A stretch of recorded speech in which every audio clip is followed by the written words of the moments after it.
Piensa en todo lo que te enseñaron en la escuela. Matemáticas, historia, geografía, química. Años y años de tu vida aprendiendo a resolver ecuaciones que probablemente nunca volviste a usar. Y ahora hazte una pregunta incómoda. ¿Cuántas clases te dieron sobre cómo manejar el dinero? ¿Sobre cómo ahorrar, cómo invertir, cómo no endeudarte, cómo construir algo que te dé libertad? Para casi todos nosotros, la respuesta es ninguna, cero.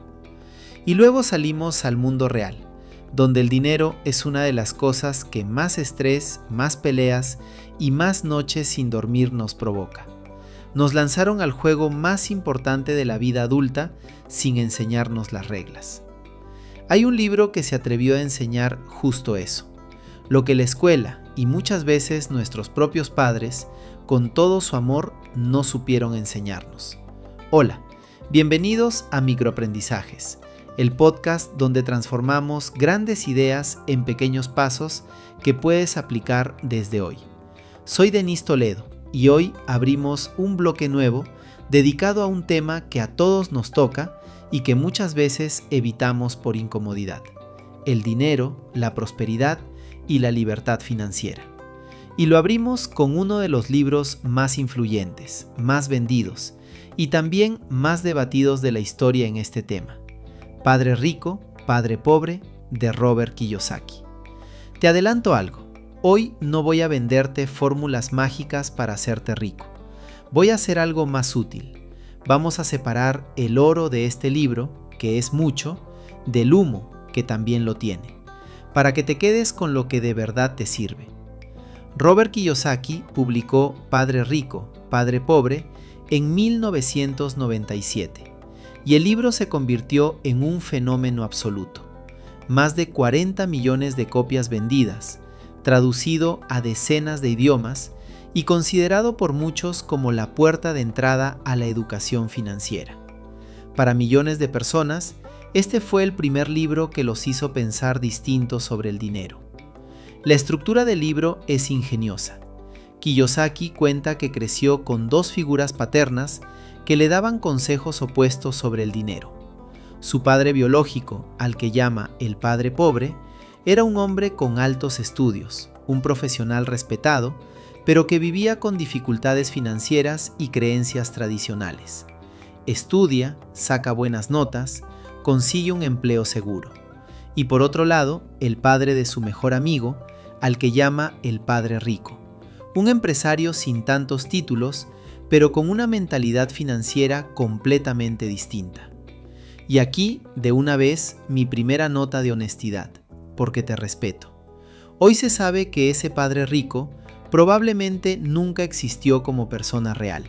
Es, más bien, un recurso narrativo que Kiyosaki usa para contrastar dos formas de pensar. Pero eso no le quita valor a las lecciones. Tómalo como una fábula con moraleja, no como una biografía. Lo importante no es si el personaje existió, sino si las ideas funcionan. Y varias de ellas funcionan muy bien. Vamos a verlas en tres. Tres ideas para hoy. Primero, la diferencia entre activos y pasivos.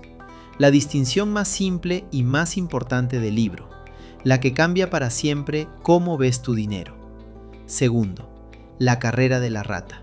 ¿Por qué ganar más dinero por sí solo no te saca del problema? ¿Y qué es de verdad la libertad financiera? Y tercero, trabaja para aprender, no solo para ganar. ¿Por qué tu mayor activo no está en el banco, sino en tu cabeza?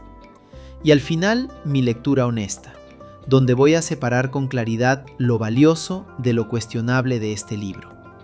Vamos, la primera idea es, para mí, la joya más práctica del libro, y es tan simple que parece mentira que no nos la enseñen en la escuela. Es la diferencia entre un activo y un pasivo. Kiyosaki la define de la forma más sencilla posible, casi de niño, y por eso es genial. Un activo es algo que mete dinero a tu bolsillo. Un pasivo es algo que saca dinero de tu bolsillo.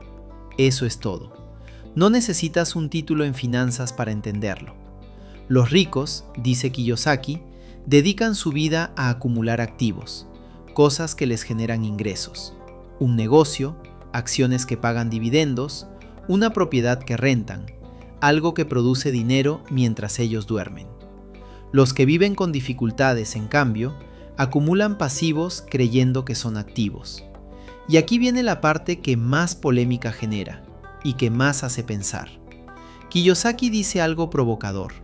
Tu casa, esa que compras con una hipoteca a 20 o 30 años, no es necesariamente el activo que crees, porque mientras la estás pagando, no mete dinero a tu bolsillo, lo saca cada mes, en forma de cuota, impuestos, mantenimiento. Según su definición estricta, mientras la pagas y vives en ella, se comporta más como un pasivo que como un activo. Carlos, nuestro conocido de manufactura, tuvo una revelación con esta idea. Él siempre se consideró una persona ordenada con el dinero. Buen sueldo, carro del año, una casa bonita, todo a plazos. Se sentía exitoso, pero vivía con la soga al cuello, sin saber por qué, si ganaba bien. Cuando hicimos juntos el ejercicio de Kiyosaki, de listar qué le metía dinero al bolsillo y qué se lo sacaba, Carlos se quedó frío. Su lista de cosas que le sacaban dinero, el carro nuevo, los plazos, la casa grande, era larguísima. Su lista de cosas que le metían dinero tenía un solo elemento, su salario, una sola fuente. Si esa fallaba, se derrumbaba todo. Me dijo, yo creía que tener cosas caras era ser rico, y resulta que solo era tener pasivos elegantes. Empezó poco a poco a cambiar el rumbo, no de forma drástica, sino con conciencia. Antes de cada compra grande, se preguntaba si eso le iba a meter dinero al bolsillo o a sacárselo. Esa sola pregunta, me dijo, le cambió la manera de decidir. La segunda idea es una de las imágenes más poderosas del libro, la carrera de la rata. Seguro has visto esas ruedas donde un hámster corre y corre con todas sus fuerzas, pero nunca avanza. Siempre se queda en el mismo lugar. Kiyosaki dice que la mayoría de las personas vivimos así financieramente toda la vida. ¿Cómo funciona la carrera de la rata? Más o menos así. Estudias, consigues un empleo, recibes tu primer salario. Con ese salario subes tu nivel de vida. Rentas algo mejor, compras un carro, adquieres compromisos. Luego te dan un aumento. Y en lugar de ahorrar ese aumento, subes otra vez tu nivel de vida. Una casa más grande, otro carro, más gastos. Trabajas más, ganas más y gastas más. Y nunca logras salir adelante de verdad. Corres más rápido, pero en la misma rueda. Lo más revelador de esta idea es que desmonta un mito que casi todos creemos, que el problema es que ganamos poco y que si ganáramos más, todo se resolvería. Kiyosaki muestra que no es necesariamente así. Hay gente que gana muchísimo y vive igual de ahogada, porque a mayor ingreso, mayor gasto. El problema no es solo cuánto ganas, es cuánto conservas y en qué lo conviertes. ¿Y cuál es la salida de la rueda? Aquí está la definición de libertad financiera de Kiyosaki y me parece brillante por lo clara. No se trata de ser millonario, no se trata de tener un yate. La libertad financiera es el momento en que tus activos, eso que mete dinero a tu bolsillo sin que trabajes, generan lo suficiente para cubrir tus gastos de vida. Ese día, trabajar se vuelve una elección, no una obligación. Ese día sales de la rueda. Y fíjate qué interesante. Bajo esta definición, una persona con gastos modestos y algunos ingresos pasivos puede ser más libre financieramente que alguien con un sueldo enorme y gastos gigantes. La libertad no es cuestión de cuánto tienes, sino de la relación entre lo que te entra sin trabajar y lo que necesitas para vivir. Andrea, nuestra conocida emprendedora, conectó profundamente con esta idea, pero desde un ángulo que no esperaba. Ella ya tenía su negocio, le iba bien, pero se dio cuenta de que su negocio no era libertad, era un autoempleo. Si ella no estaba, el negocio no generaba. Era la rata corriendo, solo que en su propia rueda en lugar de la de un jefe. La idea de Kiyosaki la hizo pensar en grande. Empezó a preguntarse cómo hacer que su negocio funcionara sin depender de ella en cada detalle. Documentar procesos, formar gente, crear sistemas. Convertir su autoempleo en algo que, con el tiempo, fuera un verdadero activo. Me dijo, yo había escapado del jefe, pero no de la rueda. Ahora entiendo que la meta no es trabajar más duro, sino construir algo que trabaje sin mí. Eso es pensar distinto sobre el dinero. La tercera idea es, quizás, la más transformadora a largo plazo. Kiyosaki dice, trabaja para aprender, no solo para ganar. Y con esto desafía otro consejo tradicional que todos escuchamos. Busca el empleo que mejor pague. Kiyosaki propone algo distinto, sobre todo cuando eres joven o estás empezando algo nuevo. Elige experiencias por lo que te enseñan, no solo por lo que te pagan. Un trabajo que te pague un poco menos, pero que te enseñe a vender, a liderar, a entender un negocio por dentro, a manejar gente, puede valer muchísimo más a largo plazo que uno que pague más, pero donde no aprendes nada nuevo. Porque esas habilidades se quedan contigo para siempre y son las que construyen riqueza. Y hay un cambio de mentalidad que Kiyosaki considera clave: pasar de pensar como empleado a pensar como dueño. No necesariamente dejar tu empleo, sino adoptar una mentalidad distinta. El empleado piensa, ¿cuánto me pagan por mi tiempo? El dueño piensa, ¿qué sistema puedo construir? ¿Qué problema puedo resolver? ¿Qué valor puedo crear que genere ingresos más allá de mis horas? Es una forma distinta de mirar el mundo del trabajo y el dinero. Para esta idea, quiero contarles de Mario, un ex compañero de trabajo de hace muchos años. Mario y yo empezamos como empleados en la misma empresa, en puestos parecidos, con sueldos parecidos. Pero Mario tenía una mentalidad distinta que yo, con el tiempo, aprendí a admirar. Mientras la mayoría buscábamos el siguiente aumento, Mario buscaba aprender. Pidió que lo rotaran por distintas áreas, aunque no le pagaran más. Quería entender cómo funcionaba el negocio completo: las ventas, las compras, la producción, los números. Algunos pensaban que era tonto, que se complicaba la vida sin ganar más. Pero Mario estaba juntando, sin que nadie lo notara, un activo invisible: el conocimiento de cómo funciona un negocio de principio a fin. Años después, Mario renunció y montó su propio negocio, en el mismo rubro que también había aprendido. Y le fue bien, porque ya sabía, por dentro, cómo funcionaba todo. Cuando lo felicité, me dijo algo que se me quedó grabado. Denis, durante años la gente creyó que yo trabajaba por el sueldo. La verdad es que el sueldo era lo de menos. Yo estaba estudiando un negocio desde adentro y encima me pagaban por hacerlo. Eso es trabajar para aprender. Mario convirtió cada empleo en un aula, y esa fue su verdadera riqueza. Y llegamos a mi lectura honesta, que en este libro es más importante que nunca, porque Padre Rico, Padre Pobre es tan influyente como debatido. Déjame separarte, con cariño y con claridad, el oro del humo. Primero, el oro, que es mucho. El gran regalo de este libro es que despierta, te saca del piloto automático financiero, te hace pensar, por primera vez para muchos, en activos, en ingresos pasivos, en la diferencia entre trabajar por dinero y hacer que el dinero trabaje. Cambia tu mentalidad. Y un cambio de mentalidad, como hemos visto en este podcast tantas veces, es el principio de todo cambio real. Por eso, como punto de partida, como primer libro que te abre los ojos, es valiosísimo. Ahora el humo, porque sería deshonesto no mencionarlo. Este libro es excelente para cambiar tu mentalidad, pero flojo como manual práctico. Kiyosaki te dice qué hacer, compra activos, invierte, pero casi nunca te dice cómo hacerlo en concreto. Y a veces sugiere caminos que pueden ser riesgosos si los tomas al pie de la letra, como invertir con mucha deuda en bienes raíces, algo que puede salir muy mal para alguien sin experiencia. El libro también tiende a menospreciar el empleo y la educación formal de una manera que, en mi opinión, es exagerada e injusta. Un buen empleo y una buena educación son caminos perfectamente dignos y valiosos. Entonces, mi consejo: toma este libro por lo que es bueno, que es despertar tu mentalidad financiera.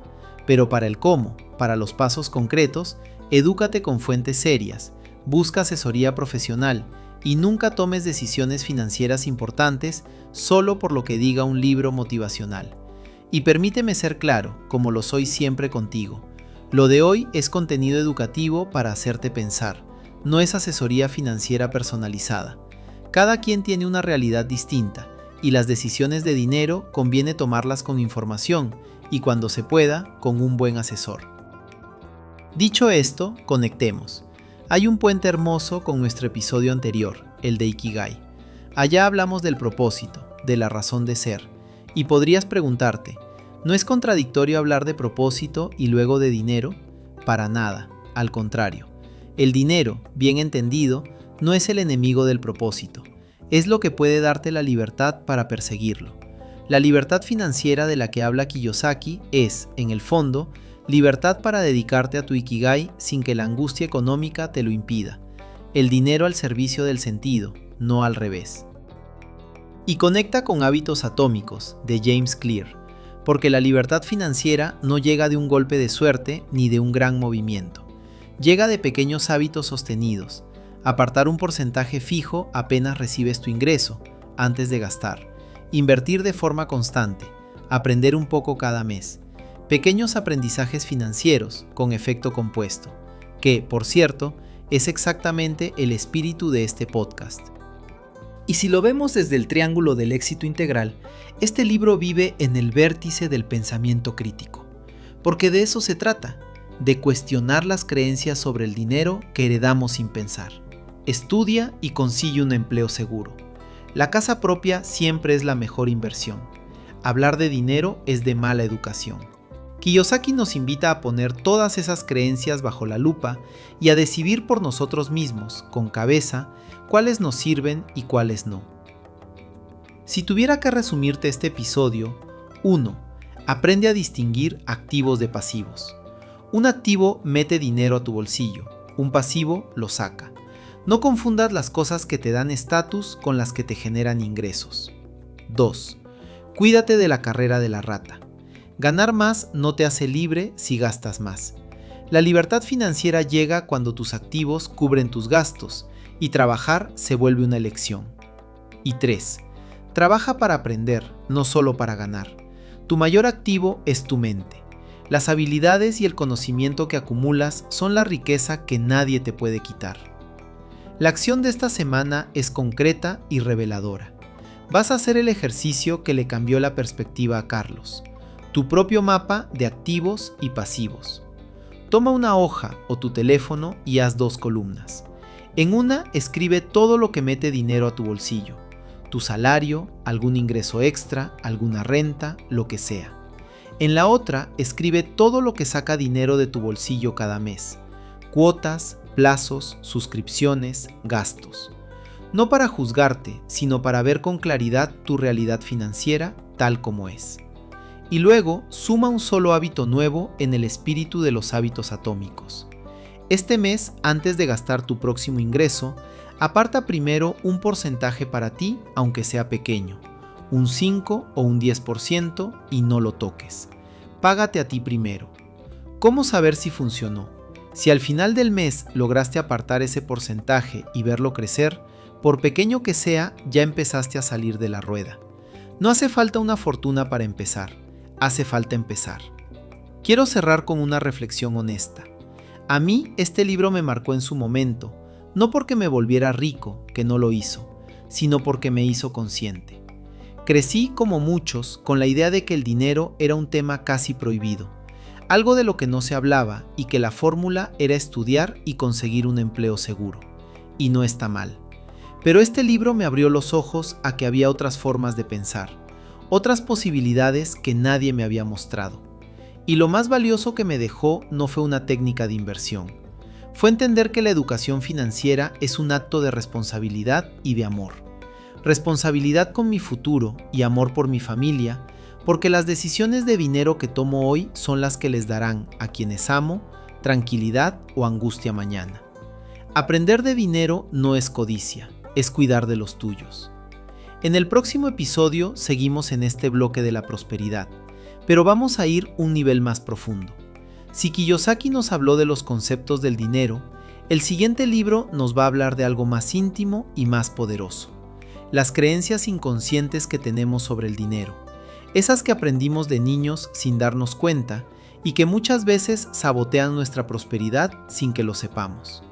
Vamos a explorar Los secretos de la mente millonaria de T. Harv Eker, un libro que te va a hacer mirar hacia adentro. Te espero. Y con eso cerramos el episodio de hoy. Recuerda, los grandes cambios empiezan con pequeños aprendizajes. Si este contenido te aportó algo, compártelo con tu familia, tus amigos, con quien tú quieras. Tal vez hay alguien que necesite escuchar exactamente esto hoy. También encuentras más reflexiones y contenido en denistoledo.com. Soy Denis Toledo y esto fue Microaprendizajes. Hasta la próxima.